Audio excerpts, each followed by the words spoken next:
સીતારામને જય શ્રી કૃષ્ણ બધાને સ્વાગત છે તમારું મારા રંગેલા ભાલની રસોઈમાં। આજે આપણે ટેસ્ટી એવું મગદાળ પાલક બનાવીશું જે બધાને ખૂબ જ પસંદ આવશે અને બાળકો પણ માંગીને ખાશે એવું આ ટેસ્ટી શાક બનીને તૈયાર થશે। પાલક બાળકોને ભાવતું નથી હોતું, પણ આ રીતે તમે મગદાળ પાલકનું શાક બનાવીને આપશો ને તો બાળકોને ખૂબ જ પસંદ આવશે। તો આ રીતે એકવાર જરૂરથી બનાવજો। તો ચાલો મગદાળ પાલક બનાવવાની શરૂઆત કરી લઈએ। તો ચાલો મગદાળ પાલક બનાવવાની શરૂઆત કરી લઈએ। તો મગદાળ પાલક બનાવવા માટે મેં અડધા કપ મગદાળને મેં ગરમ પાણીમાં 2 કલાક પહેલા પલાળી રાખી હતી। દાળ આપણી એકદમ સરસ રીતે પલળી ગઈ છે। આ રીતે પ્રેસ કરીએ તો એકદમ સરસ દાણો આપણો તૂટી જાય છે। અને અહીંયા મેં 300 ગ્રામ જેટલી પાલકને સરસ રીતે પાણીથી ધોઈને સાફ કરી લીધી હતી અને ઝીણી સાઈઝમાં કટ કરી લીધી છે। અને એક મોટી સાઈઝનો ટમેટો લઈ લીધો છે। અહીંયા મેં દેશી ટમાટાનો ઉપયોગ કર્યો છે। એક કાપેલી ડુંગળી લઈ લીધી છે વઘાર માટે અને 1 ચમચી આદુ અને મરચાંની પેસ્ટ લઈ લીધી છે। અહીંયા આપણું દાળ પાલક ખૂબ જ ઓછા મસાલામાંથી એકદમ સરસ મજાનું ટેસ્ટી બનાવીને તૈયાર કરીશું। તો ચાલો બનાવવાની શરૂઆત કરી લઈએ।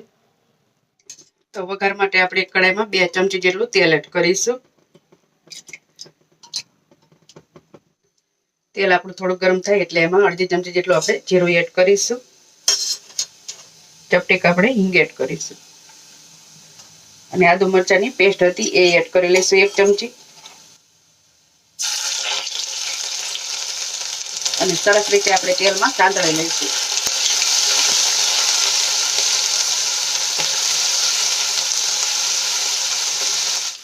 હવે પેસ્ટ થોડીક સંતળાઈ ગયા બાદ આપણે એમાં કાપેલી ડુંગળી એડ કરી લઈશું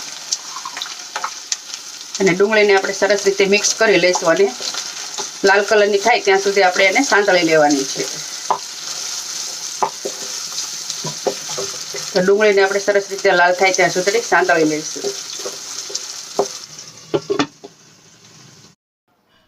તો ડુંગળી આપણે સરસ રીતે સંતળાઈ ગઈ છે। તો હવે એમાં આપણે મસાલા એડ કરીશું। તો અહીંયા હું અડધી ચમચી જેટલી હળદર એડ કરીશ, 1 ચમચી જેટલું હું લાલ મરચું પાવડર એડ કરીશ।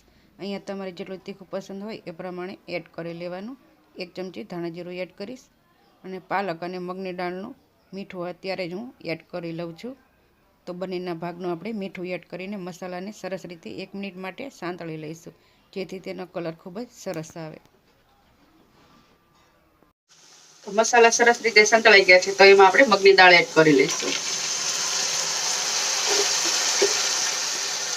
અને સરસ રીતે આપણે મિક્સ કરી લઈશું।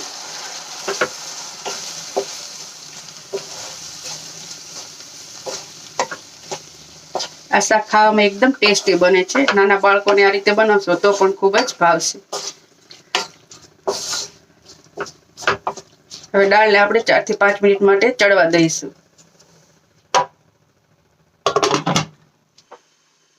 તો 4 થી 5 મિનિટ જેટલો સમય થઈ ગયો છે અને આપણી દાળ સરસ રીતે તેલમાં સંતળાઈ ગઈ છે અને 80% જેટલી સરસ રીતે ચડી ગઈ છે।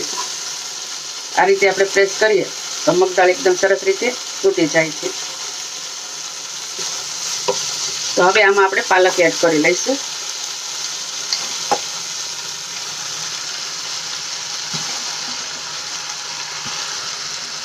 એડ કરીને આપણે સરસ રીતે મિક્સ કરી લઈશું।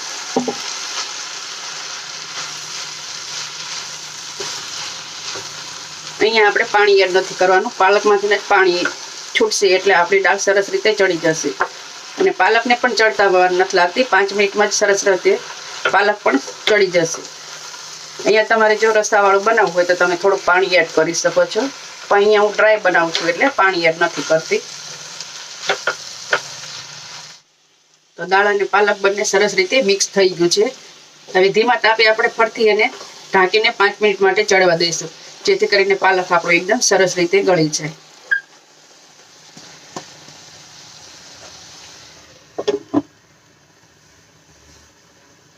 અને વચ્ચે વચ્ચે આપણે 1 થી 2 વખત હલાવી લેવાનું છે। તો 2 થી 3 મિનિટ જેટલો સમય થઈ ગયો છે અને તમે જોઈ શકો છો પાલકમાંથી પાણી છૂટું પડવા લાગ્યું છે।